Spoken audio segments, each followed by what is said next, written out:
Shader Graph has an amazing feature to add your shader to any of these folders or make your own folder in the process. This way, whenever you make an amazing shader like this one right here, which truly does wonders, it is not in the big list of Shader Graph with all this, but you can just use it and put it to whatever folder. For this, go to your Shader Graph, and there's a Shader Graphs right here. I thought it was the name of the window, but if you double click it, you can see that you can rename this, and you can rename this to everything. So right now we want it in a great folder, which we got. And now instead of needing to go to Shader Graphs, you can see here the great folder.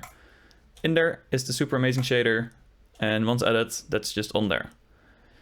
This is fairly extendable. You can also make a best folder and then have the great folder inside of it. And right now you can see the full path right here. So you have best folder, great folder, etc. And you can even make it hidden. So if you add hidden in front and then / save this, the shader becomes hidden. This means it is not able to be found here. And you have to fully type out this shader name in order to use it.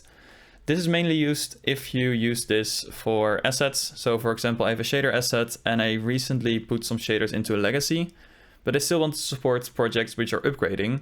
So if you upgrade, you use the hidden shader, which is just the base shader from the previous version, and then you can change it yourself. But new users are not able to put the legacy shaders onto their project since they're in the hidden folder.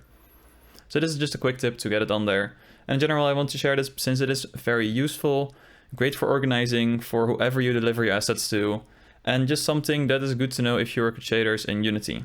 So I hope you enjoyed. If you did, make sure to like and subscribe so I can make more of these videos, and I'll hopefully see you in another one.